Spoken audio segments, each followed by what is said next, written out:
똑같이 열심히 하는데 나는 왜 안 빠질까? 그때 제가 선택한 건 이 더 굶기가 아니었습니다. 이런 깔짝깔짝 움직여서 칼로리가 얼마나 타겠어. 아니, 나이를 되돌릴 수는 없으니까 최대한 있는 것을 활용해야 하는데요. 이때 가장 도움이 되는 것은 입니다.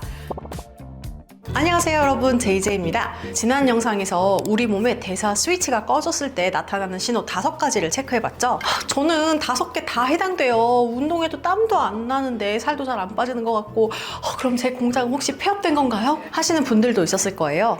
제가 재작년부터 이런 대사 이상에 빠져서 갑자기 살도 찌고 기능도 많이 망가졌었어요. 그때 제 몸이 딱 그랬거든요. 운동을 해도 땀은커녕 몸이 잘 데워지지 않고 아침에 일어나면 온몸이 두들겨 맞은 것처럼 무거웠었죠. 식단을 조절해도 살이 잘 안 빠지고 오히려 몸이 붓기만 하니까 이 전문가인 저조차도 심리적으로 정말 힘들더라고요. 그때 제가 선택한 건 이 더 굶기가 아니었습니다. 오히려 내 몸의 공장을 좀 수리하는 것에 집중을 했었죠. 그 결과 지독한 정체기를 뚫고 비교적 단기간에 컨디션을 회복하면서 살이 또 잘 빠지는 몸으로 되돌릴 수 있었어요. 오늘 영상에서는 제가 직접 경험을 하고 또 효과를 봤던 대사 스위치를 다시 켜는 가장 핵심적인 방법들을 아낌없이 공유해 드릴게요. 먼저 가장 중요한 것은 운동입니다. 병원 가서 진짜 몸에 좋다는 링겔도 맞아보고 제가 별거 다 해봤거든요. 그런데 대사라는 것이 결국 지방을 에너지로 써야 할 만한 거리를 계속 만들어주고 연습을 해야 하는 거다 보니까 무엇보다도 운동을 하는 것이 정말 중요하더라고요. 운동에서 솔루션이 생기고 나서 그 이후부터는 모든 것이 좀 착착 풀리고 비로소 에너지를 쓰는 몸이 되는 것을 느꼈어요.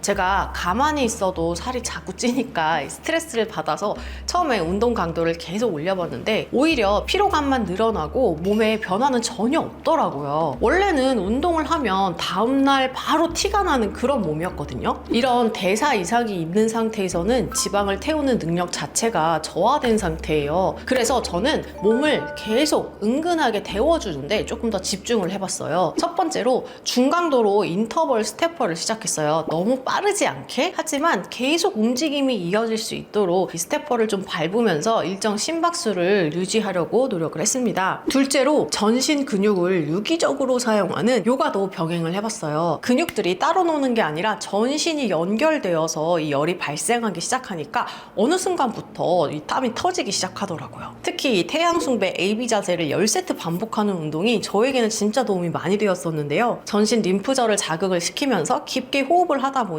미토콘드리아를 개선하는 데도 큰 도움이 됐었죠. 이렇게 운동 중에 땀이 잘 나는 몸을 만드는 것을 첫 번째 목표로 잡았고 이후에 기존 웨이트 트레이닝 동작들 중에 특히 큰 근육 위주로 사용하는 그런 동작들로 근육 생성 및 유지를 도왔어요. 이때부터는 웜업에서 좀 공을 들여서 웨이트 동작 전에 무조건 몸에서 땀이 살짝 나는 상태를 만든 이후에 그 다음 운동을 시작했어요. 전에는 웜업을 크게 중요하게 생각하지 않았었는데 한 번 대사의 문제를 겪고 나니까 운동을 할 때도 공장을 좀 예열하는 것이 중요하구나를 깨닫고 이 부분에 공을 많이 들이게 되었습니다. 영상을 보시는 분들이 조금 더 확실한 예시가 있으면 도움이 될 것 같아서 제가 일주일치 루틴을 만들어서 더보기에 공유를 드렸어요. 점진적으로 몸을 데우고 후반부에서는 웜업과 웨이트를 좀 병행할 수 있는 루틴입니다. 이렇게 운동도 중요하지만 그 외에 다른 도움도 필요해요. 지난 컨텐츠에서 우리가 평소 무심코 먹는 가공식품에 이 나쁜 기름들이 세포막을 딱딱하게 굳게 만든다고 했었죠. 이를 해결하는 것이 정말 중요한데요. 나쁜 기름에 있는 오메가6가 많아지면 우리 몸의 세포들은 제 역할을 못하고 또 지방을 태우는 미토콘드리아 기능 자체를 저하시켜요. 그렇다고 현대 생활을 하면서 우리가 배달 음식, 가공 음식, 냉동식품 완전 다 끊어내기는 현실적으로 어렵잖아요. 다행인 건 이 오메가6와 3는 비율만 맞으면 된다는 것이에요. 총량을 관리하는 것보다 두 개의 밸런스를 1대1로 맞춰주면 되는 거라서 가능한 범위 내에서 좀 줄이되 추가적으로 오메가3를 더 섭취해 주시면 좋습니다. 저는 오메가3를 보충제로도 섭취하고 샐러드를 먹을 때 들기름과 올리브 오일로 직접 이렇게 소스를 만들어서 먹고 있어요. 특히 들기름은 올리브 오일에 비해서 오메가3가 약 60배 이상 많기 때문에 신선한 기름을 구해서 냉장고에 차갑게 보관했다가 생으로 드시는 걸 추천해요. 딱딱해진 세포막을 유연하게 바꿔줘야지만 인슐린이 또 신호를 보내고 영양소가 공장으로 쏙쏙 잘 들어갈 수 있어서 궁극적으로 좀 잘 쓰는 몸을 만들 수 있어요. 오메가3는 직접적인 다이어트 영양제라고 하기는 어렵지만 간접적으로는 도움을 주는 아주 중요한 필수 성분이라고 생각합니다. 나이가 들면서 성장 호르몬은 자연스럽게 줄어들고 그것은 체지방 감량뿐만이 아니라 근육의 생성 및 유지를 어렵게 한다는 이야기를 지난 시간에 했어요. 아니 나이를 되돌릴 수는 없으니까 최대한 있는 것을 활용해야 하는데요. 이때 가장 도움이 되는 것은 숙면입니다. 성장 호르몬의 80%는 밤 11시에서 새벽 2시 사이에 우리가 깊은 잠을 잘 때 폭발적으로 나온다고 해요. 그래서 잠이 보약이라는 말이 있죠. 밤 11시쯤에 깊은 수면 상태로 돌입하기 위해서 적어도 10시 전에는 침대에 누워서 잘 준비를 시작하는 것을 가장 추천합니다. 만약 이런 생활 습관 교정만으로 대사 회복이 잘 안 되고 성장 호르몬 수치를 검사를 해봤더니 평균 대비 너무 낮은 경우라면 전문의와 상의를 해서 성장 호르몬 처방을 받는 등 의학적인 서포트를 받는 것도 또 현대적인 웰니스 방법 중에 하나일 수 있겠네요.